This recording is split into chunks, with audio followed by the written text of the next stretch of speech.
Welcome to Signal Lantern, your beacon of freedom for the Northeast. I'm Matt, and I'm here with my friend Gary, and we're going to be talking about, the Second Amendment, firearms laws here in Massachusetts, as well as, the other New England states and possibly elsewhere in the country while we complain about them. Yeah, this is going to be a rant of the week. Oh, yes, it is. So, as many people know, the Second Amendment, the right of the people to keep and bear arms, shall not be infringed, one of the core founding principles of this country, has constantly been under attack, especially here in New England, for many, many years. And as visual aids, we've both brought a selection from our own individual collections to kind of use to demonstrate some of those issues and attacks on our Second Amendment rights. And why these are so bloody stupid and don't make sense. Yeah, I mean, for instance, I have a bone stock Colt AR-15, factory standard, nothing's modified, no special anything on it. This is one of the most popular hunting rifles in the entire world, and here in Massachusetts, you can't use it to hunt. Yeah. Our state laws, they specify it pretty much has to be black powder muzzle loaders in order to hunt. Yeah, it's real fucking stupid. It's also other things, like, they classified now recently that it's, they've said the scary features of the detachable magazine, the pistol grip, the adjustable stock, and they added the muzzle shroud in this latest law that they passed, which is stupid. But it fires the 5.56 round, which is what everyone is so fucking goddamn scared of. Do you know what else fires the 5.56 round? And no one in this state does not seem to care about not care about, but doesn't seem to want to touch. This is a Henry Long Ranger Express. It's a lever action. It's magazine fed and takes the 5.56. Granted, it only has a 4 or 5 round mag, but it's the same fucking round. Well, why are people scared of this? Not scared of this, but scared of this one. When it's like, the only thing I can think of is, this has wood on it. Well, not to mention, too, can't you get extended mags for that thing in different states that aren't Massachusetts? That I don't know about. Henry just released a new rifle that they're calling, colloquially is called the Laser. The LASR, or the Lever Action Supreme Rifle. I would like to point out we are not sponsored by any of these gun companies. We're just like them. And Henry, and it is very similar to this, except instead of having a hammer, it has an internal striker fire and can take what's known as PMags, which are, where'd it go? This. Well, that's the standard 10 round. This is the Magpul PMag. This is the 10 round version. They do make it in the full 30 line. But Henry they came out with stage, so yes, there can be one that can take that stakes, and it's just like,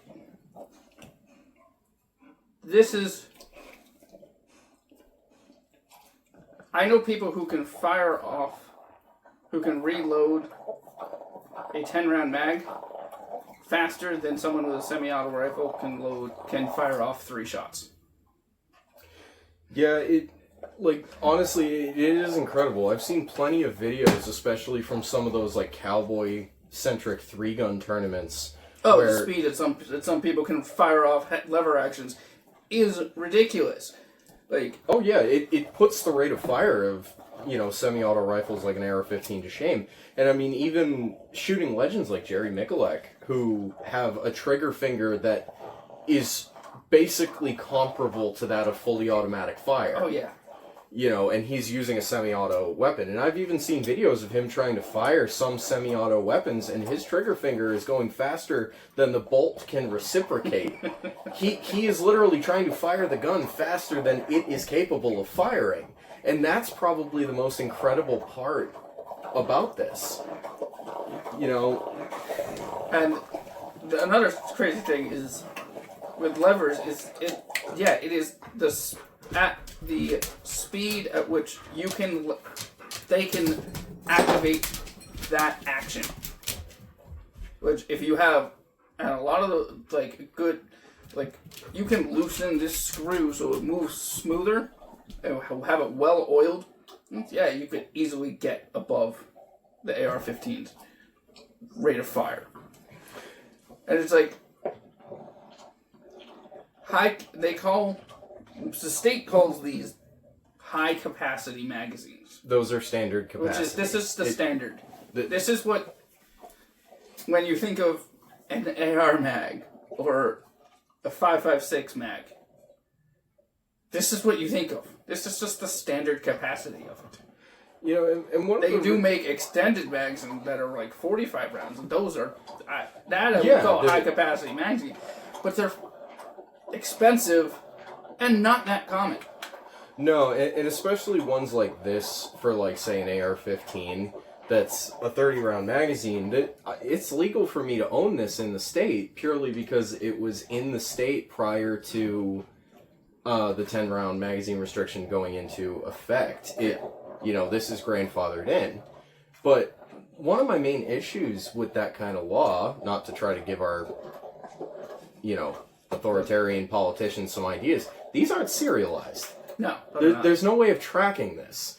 If I went out of state, bought 10 of these magazines, and brought them over the line, yes, I'm committing a felony, but they're not serialized. If I ever got, say, pulled over by the police or something, and I had them in my car while I was in the state, all I have to do is say, no, those were in the state prior to the ban. Yeah. They're grandfathered in. They can't track that. Yeah. The only downside with that is with the PMags, with Magpul.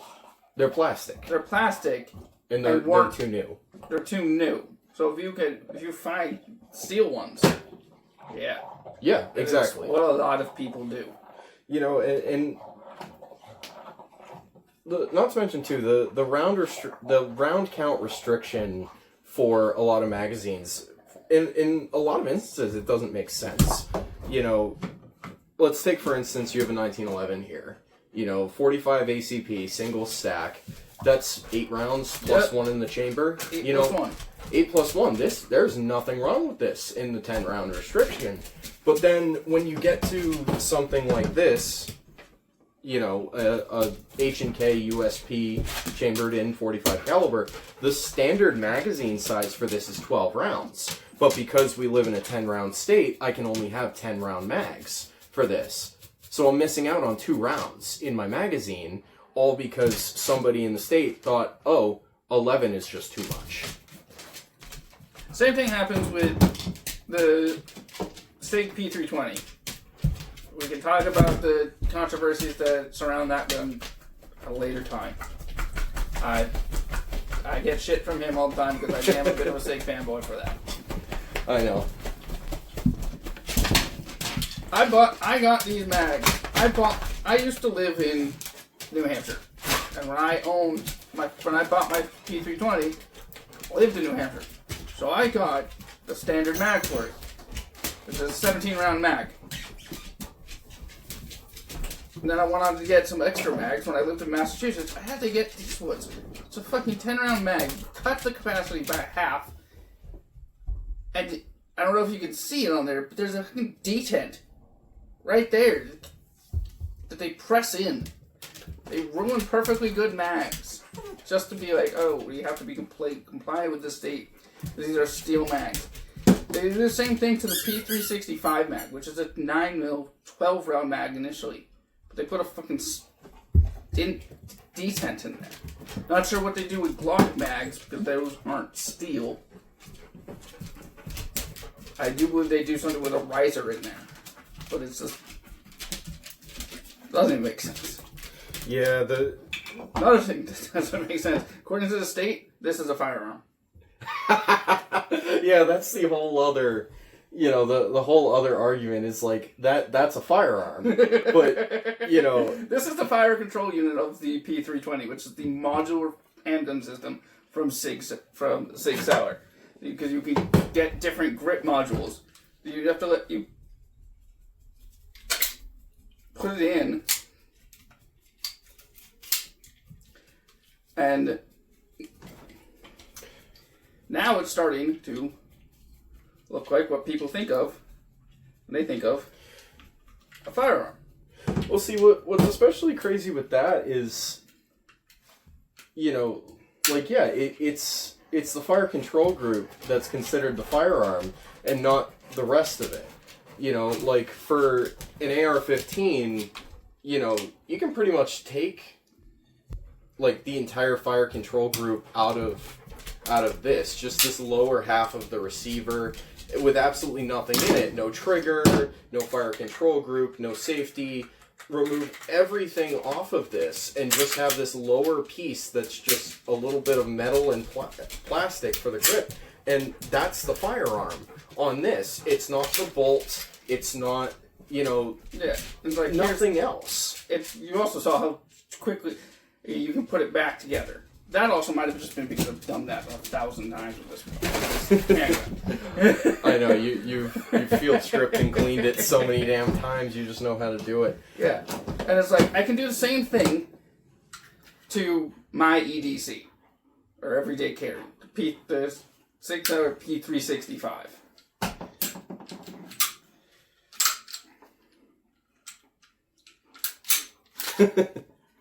And wow. It takes a little bit more tooling, but there's a little pin right here. You can push that out, and then the FCU pops out again. And if I wanted to put a gray grip, or a grip that can take, or if I wanted to put the X Macro grip module on here, which can take a 17-round mag, you can. Which is great things for these things. Except for the fact that there's no reason to put the X Macro grip module on there, even though it is a more comfortable grip. See, and that, if anything, too, that also begs the question is, how many parts do you change on a gun before it's no longer the same gun? Exactly. Like, for this, both the slide is serialized, but also the lower receiver on it is serialized with the exact same thing. Glocks are the same way. Glocks have, in the same spot on the grip module, they have a serial number. They have serial numbers printed on the barrel, right there, in at the flag, at the chamber, and on the slide. But because the P320 and P365 are modular units, only thing that's serialized is that FCU. That's why that's the firearm. Things to the state. You can buy the FCU by itself in Massachusetts, and it is considered mass legal, despite not having one of the tenets that Massachusetts says is required, which is the external manual safety. An P320 and P365 FCU, if you bought them just out of the box, like at the gun shop, will not have that manual safety. So you can build a P320 as you would like without it. And you brought up how many things you change on a gun before it's not that gun anymore. The biggest example of that is the Ruger 1022. By far the most customizable gun in production. Because all you need is to be able to take this screw out. Right. And then the receiver can pop off. And then you can change out the barrel. You can change out the stock. You can change out the trigger control group. I have a friend who has the only thing that's stock on his 1022 is the bolt.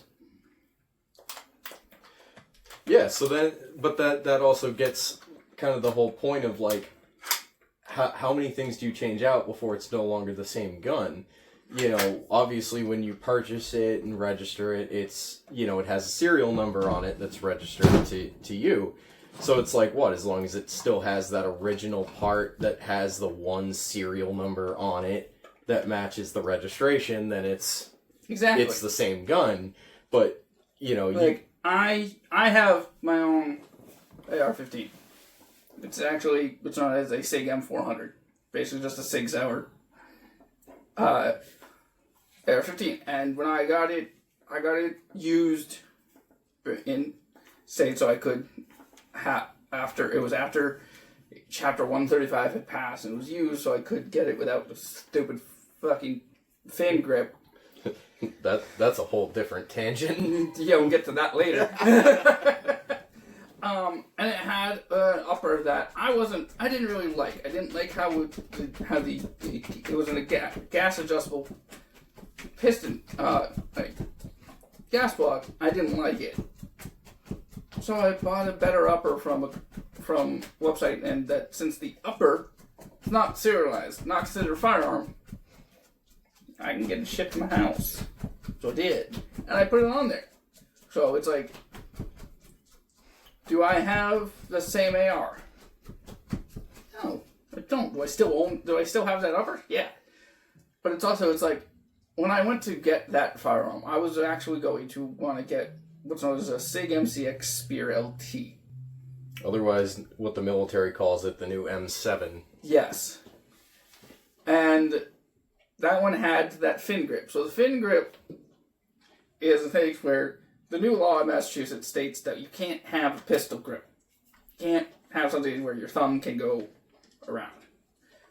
So the fin grip puts a big ass fucking fin right here. So you have to grip it like this. And it's the stupidest fucking thing I've ever seen. California also does it. Well, no, California does it different, where basically the grip has to be connected to the stock. Well, no, that's if you want to be able to have your thumb around. Yeah, it has to be like it has one this weird ass fucking module. Thing. I wish we could. Honestly, I think I'd prefer that to the fin grip. Yeah, the fin grip stops you from being able to put your thumb around and actually get a purchase on a handle. And frankly,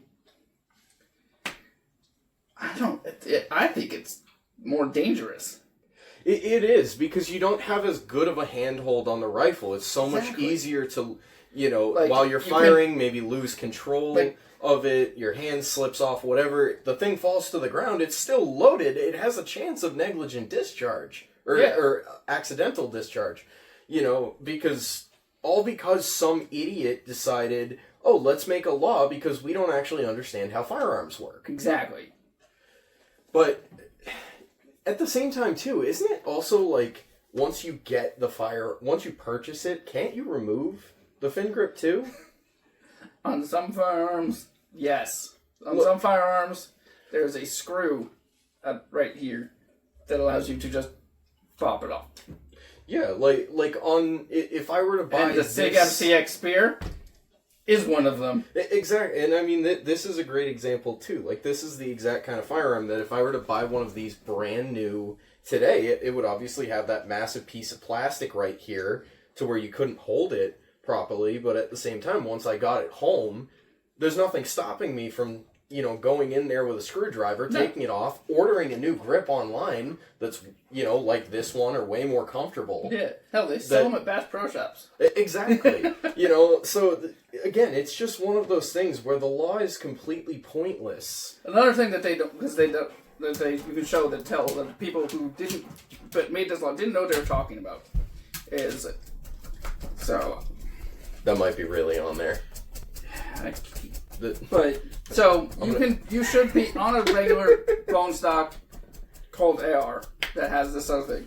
This circle right here you'll be able to pull down, and you should be able to take off this section of the barrel of the grip.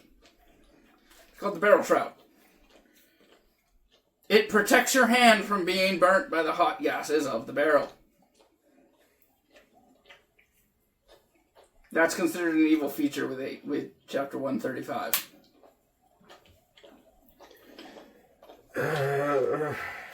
I hate...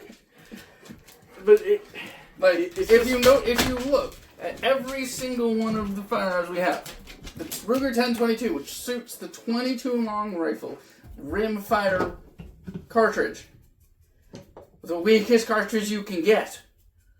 It's designed for blinking. It's the most popular firearm in the country, I think, because it's almost everyone's first firearm. Has a barrel shroud to stop you from touching the barrel as it gets hot when you're firing. Yeah, and I mean, I'm sure that every single person... Lever 5.56, barrel shroud. Lever 357, barrel shroud. Oh, and honestly... This gets fucking hot.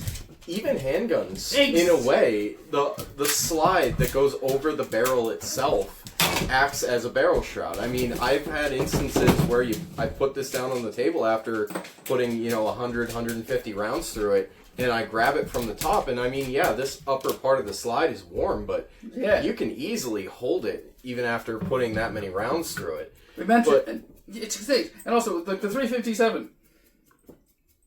This is the 5.56. Bullet that everyone is scared of. Look at how small that bullet is. Compared to 38 Special, which is the same diameter as 357. It even doesn't have that much less powder. This one would put a bigger hole in you. Yeah. Why don't they care about this one, but they're scared of this one? Is it because this is what the Army uses? I have a feeling that people just were like, oh, military uses it. It must be scary. I mean, and that kind of brings Another example, 45 ACP, 5.56. It's more than double the size. I mean, seriously, that's like your pinky. That is jamming your pinky through someone. Good God, take that away from me. Drop it. I'm terribly sorry. My Belgian Malinois got a hold of a squeaky ball, and I don't know where he found it. I thought I put those away. The most popular carry cartridge. The 9mm. Bullet is bigger. Now, I will say, you get hit with this, and it is a through and through, and a through and through with the 9mm. This will have a smaller entry hole, but its exit hole will be much bigger than this one. But this is not designed. Here's using this against. It doesn't. If it's at the proper distance. If this hits bone, it's not gonna. It's going to lose enough power to not go through. Yeah, and I mean, that was kind of the whole point of that cartridge, too. It wasn't... Because this is the closest that I have is really a good kind of comparison here. But I have a 7.62 by 54R. It's the round that's traditionally used in, like, the Mosin Nagant rifle, or I think even the PKM still fires this cartridge. Oops.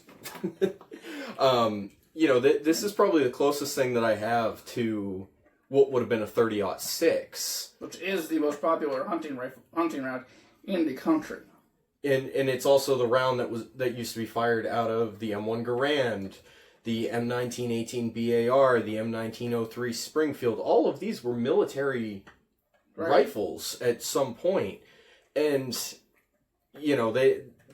pretty much the entire reason that they changed from something like a 30-06, which actually I think is a little bigger than this. Yes. Down to a 5.56 is pretty much just that you could carry more of this. Yes, and also that it's easier to do a non-lethal takedown if you need to with the 5.56 than it was with the 30-06, because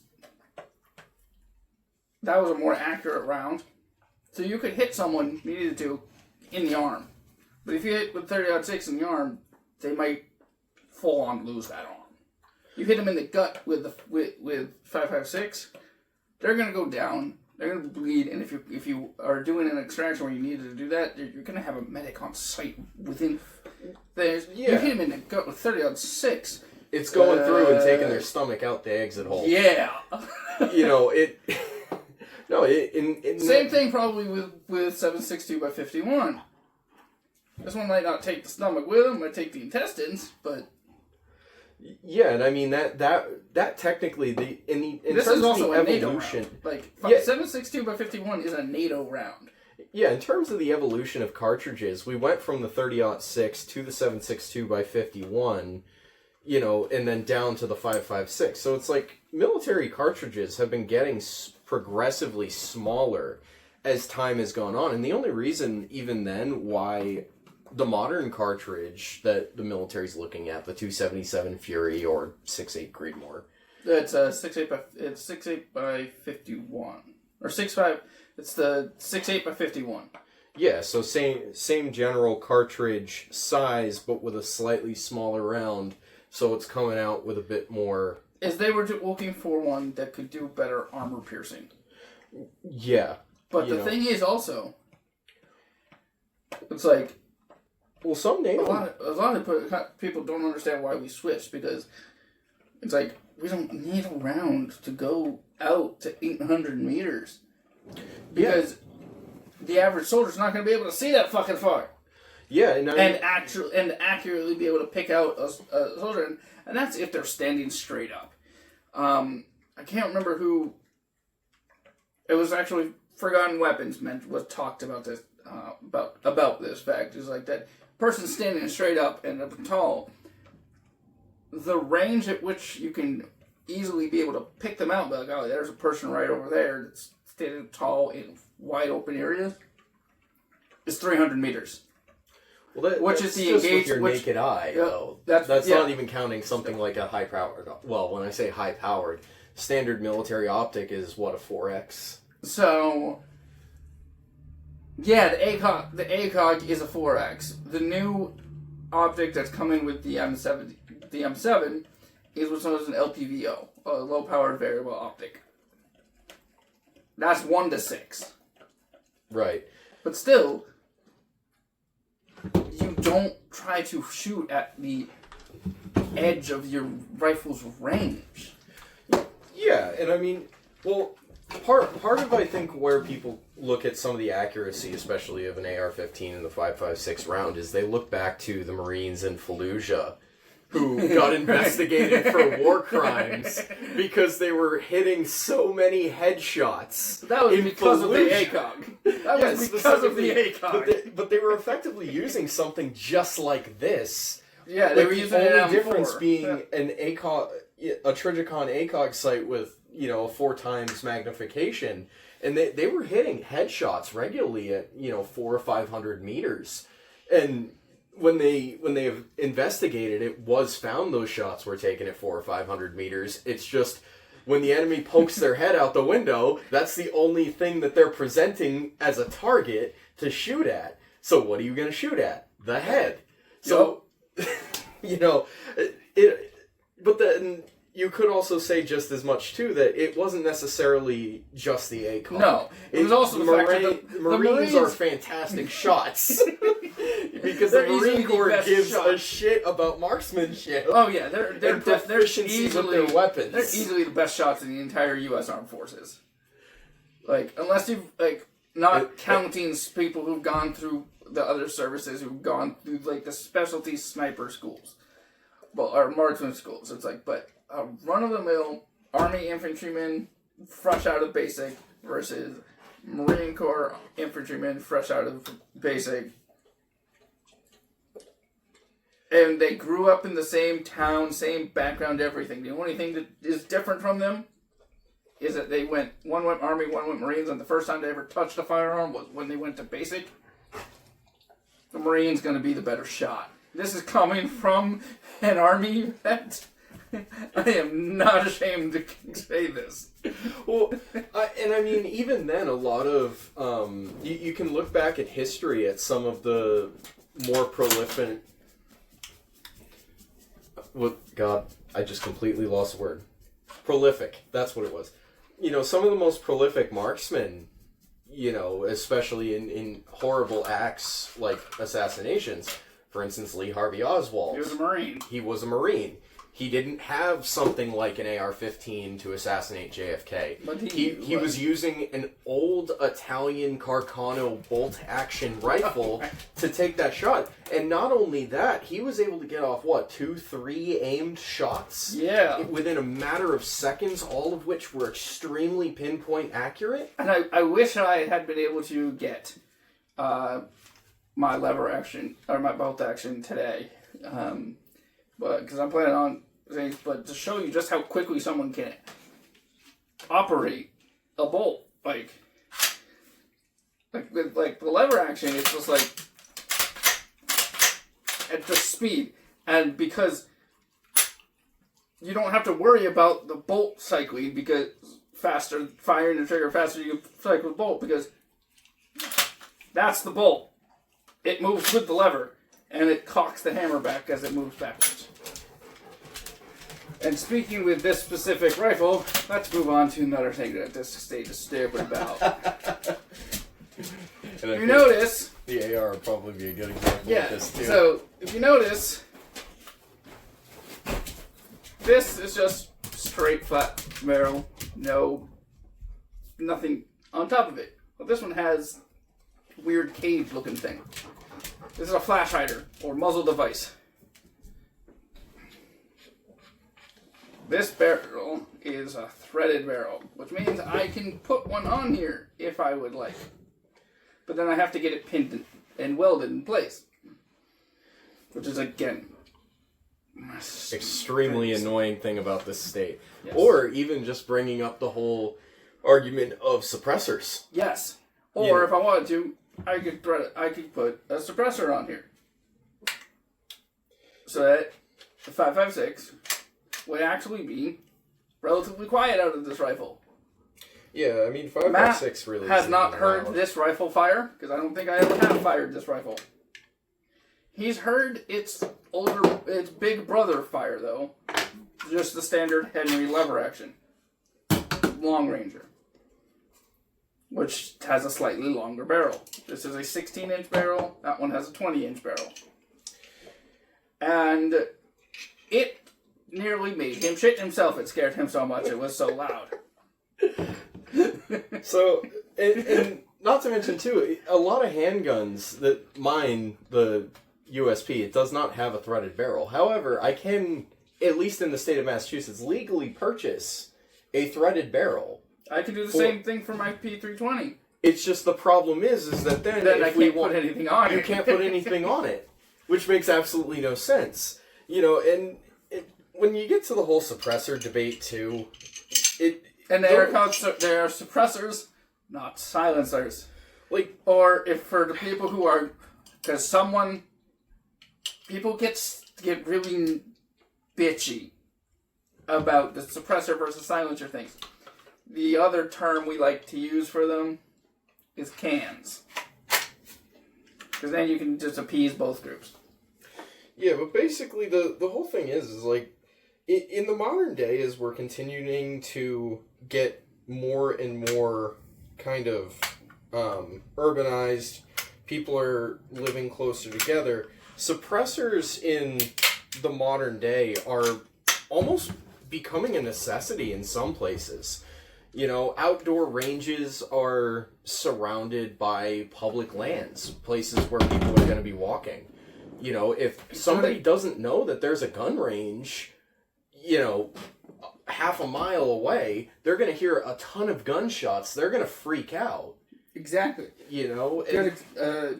But if suppressors were, you know, more readily available or more easily obtainable, things like outdoor ranges would be better off because they wouldn't be causing as much of a noise disturbance. Exactly. Granted, there's going to be still, like, if someone's doing, if outdoor range is large enough that they can have a skeet shoot. Yeah, you're not going to have a bunch of suppressed shotguns.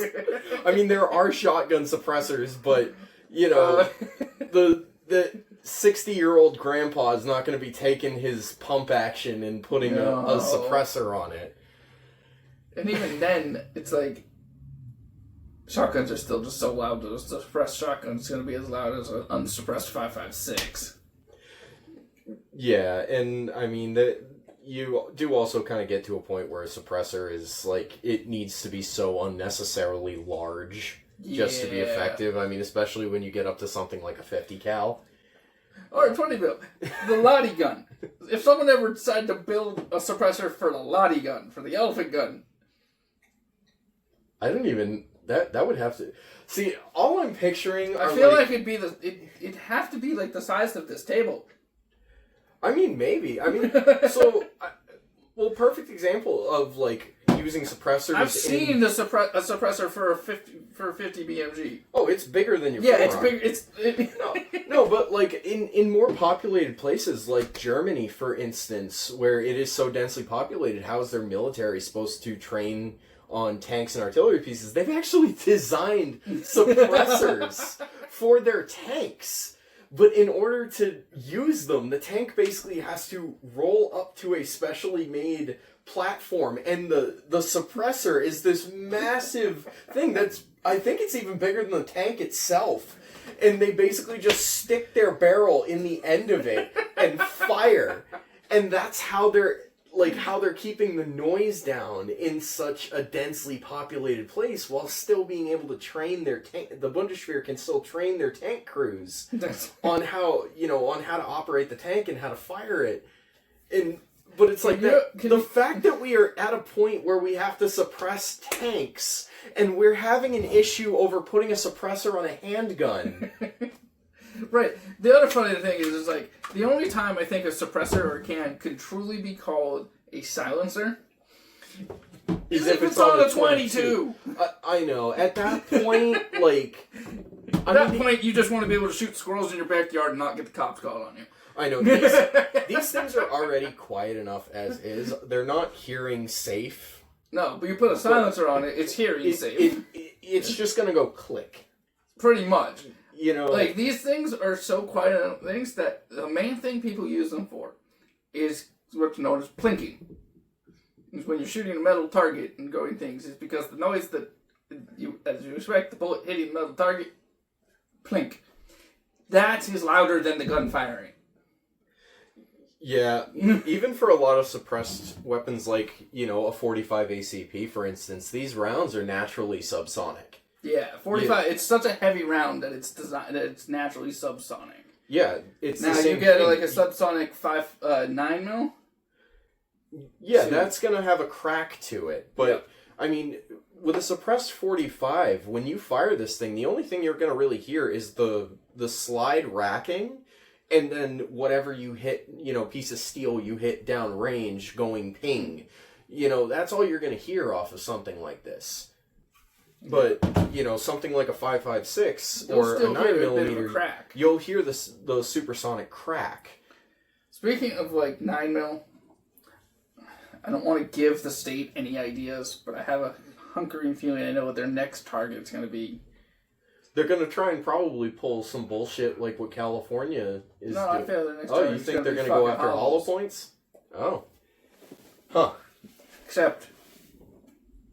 don't call them hollow points. That's the scary name. They're self-defense rounds. Yeah, because they're designed because they flower. This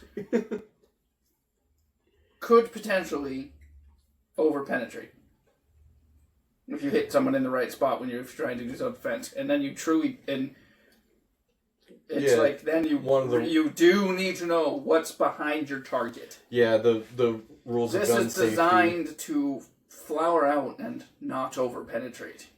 The rules of gun safety, I'm running up, it's don't keep your finger off the trigger if you're ready to things, don't point it at your gun at anything you're not willing to destroy. Know what lies beyond your target.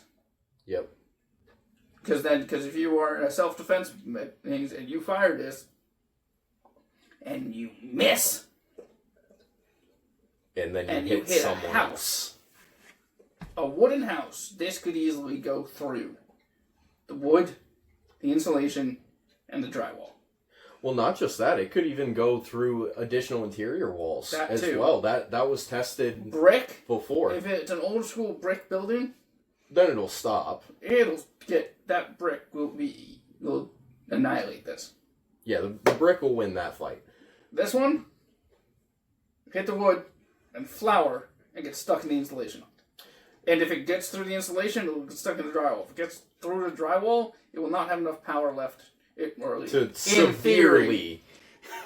Yeah, well, in theory, it won't have enough power to kill. In actuality, if you're close enough, yes. But it's like if you're but this would start, its flower would start when it hits the wood. Yeah, that... and then depending on what kind of insulation that house has, whether you had spray foam or fiberglass, things will determine how much slower it falls down. Yeah, these are such a great point in design philosophy too.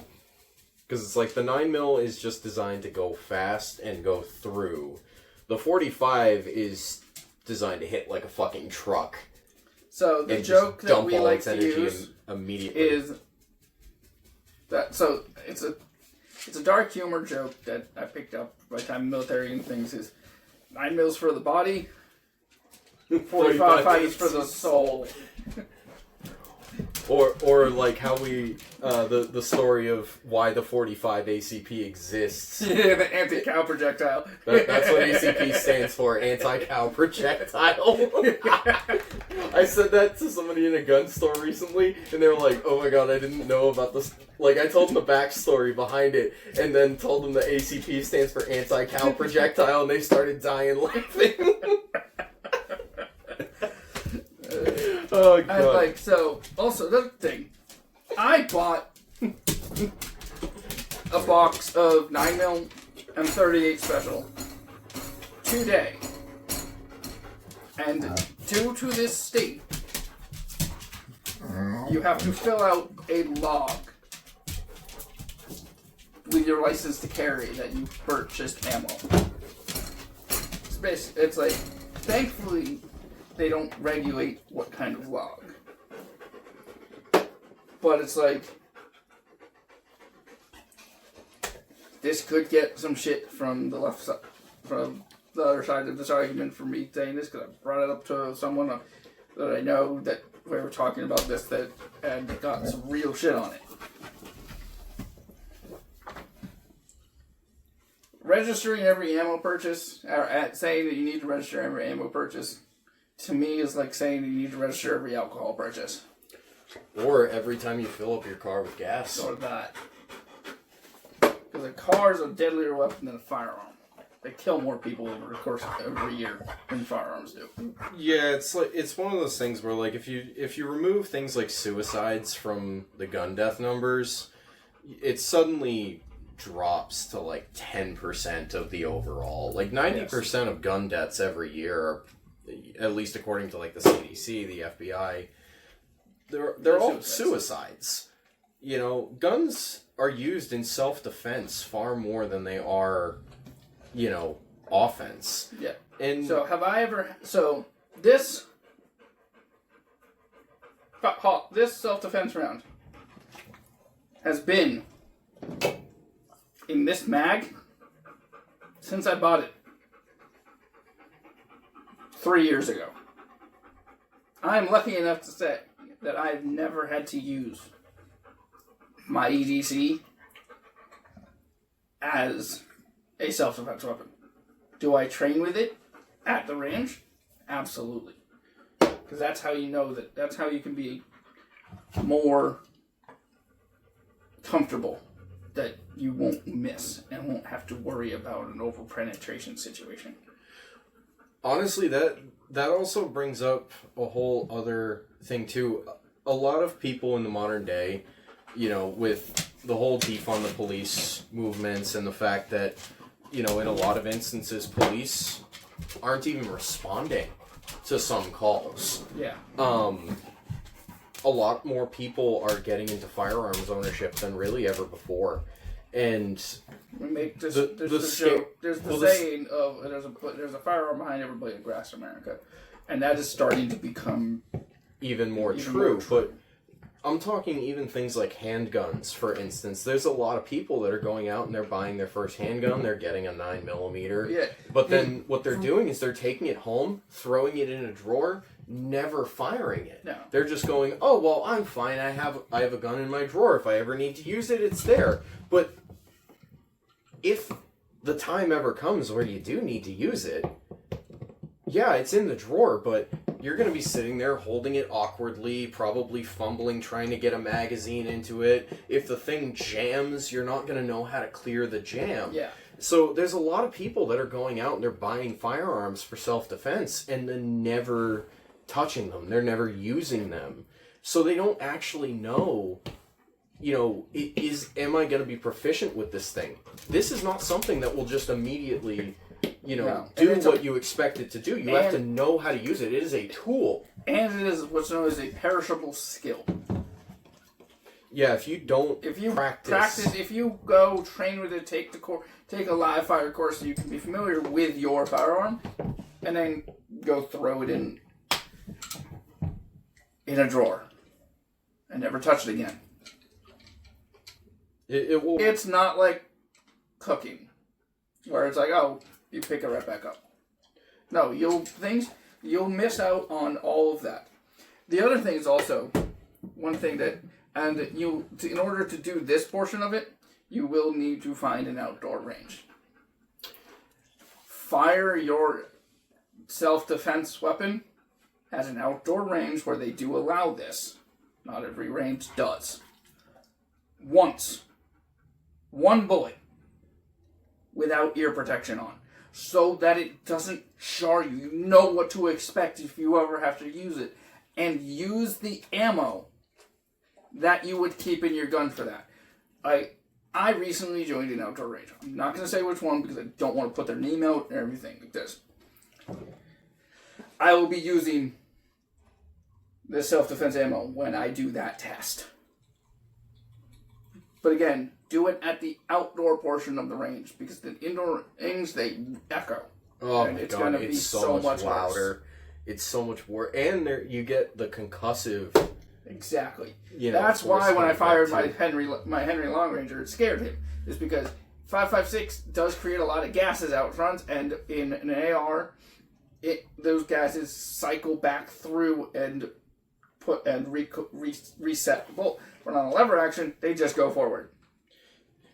Yeah, when an AR-15 fires, it pulls the bolt back, ejects the case, and then it goes forward and resets itself because there's a little extra tube hidden up in here that sends this bolt back to reset it. There's no tube here. All that gas is just going out, and that's what makes all the noise. Yep. But to be fair, too, He was also facing the other direction. He didn't know I was about to pull the trigger.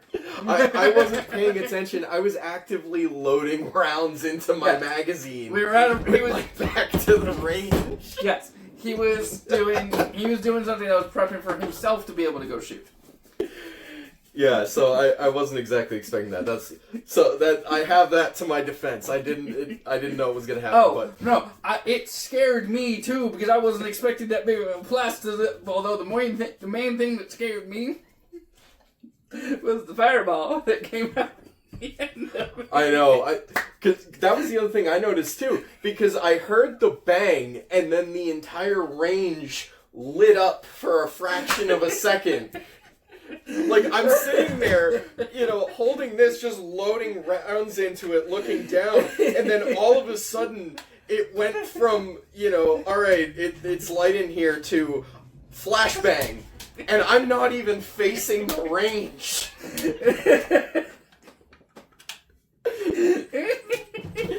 I was like, did something just detonate?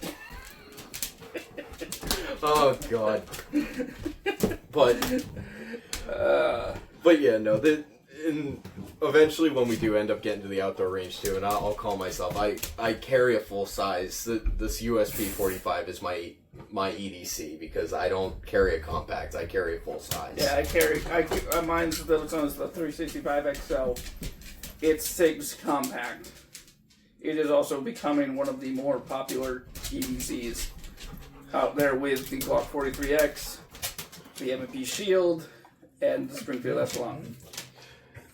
Yeah, and I mean, having a compact pistol definitely does have its major it's benefits, also too. based off, the difference is also how the two of us carry. You shoulder carry. No, I don't. So I carry down here. Yeah, so do I. Down on my waist. However, when I am dressed up in like a suit or something for whatever reason, I don't have it yet, but I am planning on getting an under Okay, so the I thought armpit. that was what you got, was your shoulder. No, so the new holster that I have, it's down on my waist. However, it's kind of forward facing. Okay, so that's the other thing. I keep mine. I carry what's known as rear appendix. Oh, you kind of carry It's back here. like down by your ass. Yes, I don't feel. It's one of the more popular ways people carry is known as appendix carry. Yeah, where they have it. Except they take, by doing that, and pardon my vulgarity, they take their balls hostage. It really is, you know, and I don't feel comfortable doing that. If I have a negligent discharge or a cook-off or something because it's a stupidly hot day or things, I have this on, and I have a round cook-off in this, I would rather having it facing like that is really not going to be great. No, I would rather have a bullet hole in my butt cheek than my balls. Yeah, for me, I carry it directly at my side at about this angle. Yeah, Which, I mean, even for a full-size pistol... Like, you can see the angle that I have. Yeah, you carry yours, like, way in the back. I carry mine, like, directly on the side at about this angle, which, when I have a shirt over it, like, you know, something like this, you can't even really see. It just kind of looks like the wrinkles in my shirt.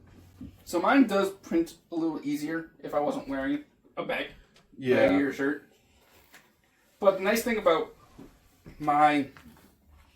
Oh, so do you IWB or OWB? Inside the waistband or outside? Inside waistband. So do I. So, also, I think it's more time we need to pick up this. Yeah, I think it's probably about time we... Like, honestly, this is one of those things that... Oh, we could rant for hours and hours about this. Yeah, and I mean, hopefully, as we kind of get into the new year, we start getting a little close to the election. We're probably going to end up doing a dedicated episode about that. Just about the assault weapons ban and the vote. Because there's some things that I want to just my computer. Don't worry about it. Clear up about how the state, because apparently the ballot question is only going to be referencing the ghost guns portion of for fuck's sake of the bill. Was that all they could get the signatures for? Was just one section, or is this overturning the whole bill? It's overturning the whole bill, but the state gets to craft the question. Yeah, that is by far the worst aspect of it. So it needs to be a joint committee between the state and the people who put the petition in. Yeah, and I mean, I'm hoping that, you know, as this podcast kind of is able to take off, maybe gain a little bit more traction, I might be able to get in contact with Toby Leary. We might be able to Toby is known Toby likes to be known as sort of the speaker across the state. He loves doing things like that. Yeah. Like this. And it might be more along the lines of something where you guys, versus like where if you invite, he'll let you use his studio. Yeah, that might be nice. Rapid Fire Radio is a bigger podcast. They have like a full blown studio at Cape Gunrocks. Yeah, I think it's at Cape Gunrocks, but I know they have their own a bigger studio. Either way, the whole point is that, you know, eventually I would like to be able to sit down with Toby and kind of get some people from Goal as well. Yeah, like if we can get a whole, you know, filled studio with people and just turn this into a whole thing. But at the same time, too, I would almost like to try to hear from somebody who's in favor of the assault weapons ban. Because my big thing is I always want to try to understand the logic of both sides. Same. From my opinion, anybody who's in favor of this assault weapons ban, they're not necessarily a bad person. They're not, you know... They also they're probably ignorant. firearms. They've probably never been to a range. They've probably never shot it. They've only seen what the media tells them about firearms. And that's what I mean is, you know, if I could get somebody who isn't, you know, who's in favor of the assault weapons ban and be able to sit down and talk to them and, you know, potentially even say, hey, do you want to just go to the gun range? We have an extensive collection of firearms ranging in calibers. An example of including ones that would even be targeted by exactly. So say this is one of my sisters. None of my family members are huge fans of the fact that I own firearms. They understand that it's a hobby of mine that I like to do, that I go to, and I use it in controlled environments to relieve stress. One of my sisters has said that she would love to go to the range with me. I'm just waiting till I can bring people to the outdoor range that I've joined. And yeah, I will probably bring... Will I bring my AR? Probably not. For someone who's just fired for the first time. I'll probably bring my 22s, my 33-7s, my levers and my levers and my 22s. Well, it's kind of funny because do you remember when we took Jess to the first range? Yeah. For the first time? They refused to shoot this thing. They refused to shoot the AR-15, but that was only because it was loud. The very first gun that we loaded up was the Ruger 1022. And they all loved it. Jess, because she's my wife and I know exactly where her mind is, her first thing was, how bad is the recoil? She got halfway through the question before I just took this one-handed and pulled the trigger while looking at her. Like, I aimed this down range and just one-handed pulled the trigger and it didn't even move. And she went, oh, okay, that answers my question. So then I handed it off to her and she started shooting. You know, that was her first time shooting a gun and she ended up actually really enjoying it. I think Sarah said that her favorite was my 1911. Yes. My sister-in-law, her favorite was by far the 1911. She shot the 22. I think she fired 9mm. Yeah, she fired that, and she also fired the 45. And her favorite to shoot was the 45, which this is a nice 1911. I've shot it a couple times. It is very, very nice. But you know, they wouldn't touch the AR because it's loud, not because of the recoil. You know, it was just so loud. It was just really loud because it was an indoor range. But they did, and that was also actually what they didn't want to shoot.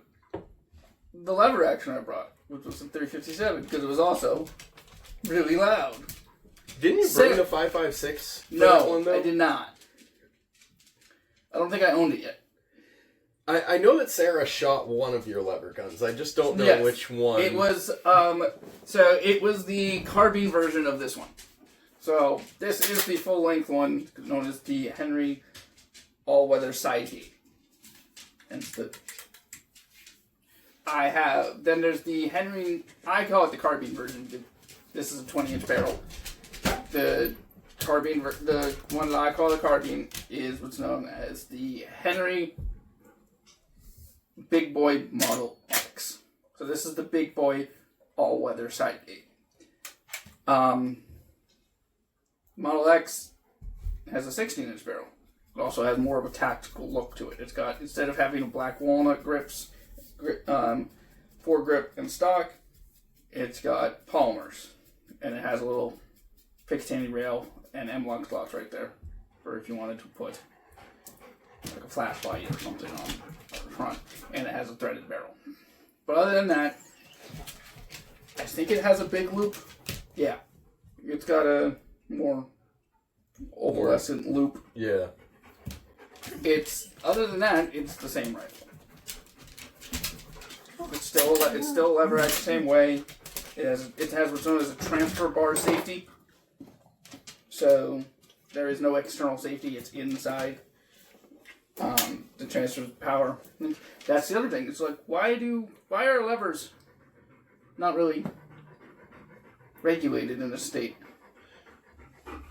The only reason why I could think is because it doesn't look any different than this. I mean, hell, what's really the difference between this or a Mini 14? You know? Polymer. Exactly. This has polymer on it. A Mini 14 has, maybe not the exact same internals, but a lot of, it fires the same round. It's magazine fed from, pretty much the same magazines. Yeah. I'm pretty sure a Mini 14 can take these. And, there's no difference other than the fact that your typical Mini 14 is going to have wood furniture and it's going to look more similar to it's going to look this more like the 22. 10. Yeah. But it's still capable of all the same, stuff. You can still hit stuff at range. It can still take optics. It can still, It just doesn't have the adjustable stock. It doesn't have wood. Or it has wood, so therefore it's not evil. Exactly. This is the black rifle. It's scary, but that's a hunting rifle. Exactly. But then I can take this and basically put a Mini 14 next to it, and you ask someone on the street who's not a gun person, go, which one's the hunting rifle and which one, is the military one. They'll point to this is the military one, even though the Mini 14 can take the same magazines. It fires the same cartridge. Mini 14, the reason why it's called a Mini 14 is because it is a miniaturized version of the M14. Which fires a full size, fires the 7.62 by 51. And I mean, you can get, M14s, they're called M1As, but, and the M14 was a military rifle. Exactly. But in that too, the other thing is also people think that this was made for the military. No, the AR-15. It was a civilian weapon that was adopted by the Air Force. Yep. And then the Army stand for, and also it does not stand for Assault Rifle 15. AR-15 is Armalite Rifle Model 15. Yeah, and actually, so I don't know if you heard about this, but the Civilian Marksmanship Program. Yeah, CMP. Yeah, they. God damn it! You found another squeaky ball. The CMP, you can get true used in service M1 Garands and M1903s. Oh. And on very rare occasion, they even have M1917s. Really? Yes, on very, very rare occasion. But the thing is that because the U.S. military stopped giving surplus to the CMP... They're all Italian.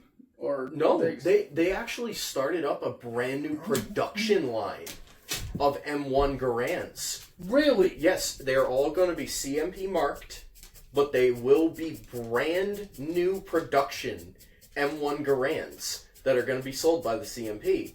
Because the U.S. military doesn't have any more surplus that they can give them. Yeah. But that also begs the question, too. I almost feel like the military should just start taking the M14s that they have in surplus. Because let's be honest, they probably have dozens of warehouses just completely stocked with M14s that are just gathering dust. It wouldn't be, as far as I'm concerned, that difficult to take the auto-sears out of the M14s and then just go, hey, Civilian Marksmanship Program, here's the M14s. Now we can start training the next generation of shooters on M14s, which really aren't that old. And M14 was introduced, what, Korea? 1955. So just after Korea. Yeah, just after Korea, because they were still using Garands and bars and M1 carbines in Korea against some Koreans, which were actually getting issued AK-47s. Jesus. Kind of amazing on that one. Yeah. But, yeah, no, the M14 was kind of a direct result of the Korean War, and that's pretty impressive. This thing was... I hate to be the bear, but I do think we need to stop this right now. Yeah, I know. This is what I mean. We have to call a hard limit on this because we will just keep going for hours and hours and hours if we do not stop ourselves. Yeah, so, well, thank you for listening to our TED Talk. No, this was something that I was excited to do, excited to sit down and talk about, and I know that we'll probably end up talking about this more. We'll probably end up talking about, the history of Lexington and Concord and, the importance of the Second Amendment as a whole. This was just kind of us getting together to complain about our state's gun laws and how they make absolutely no sense. And I wish we did have some sort of black powder thing so we could talk about the hunting laws. Yeah, I know. The hunting laws alone, that would be a really good thing. But also... Dude, sit. Yeah, my dog's also telling us that it's time to end this. So, thank you all for taking the time to listen. Thank you for, being here with us. And we will see you again next time.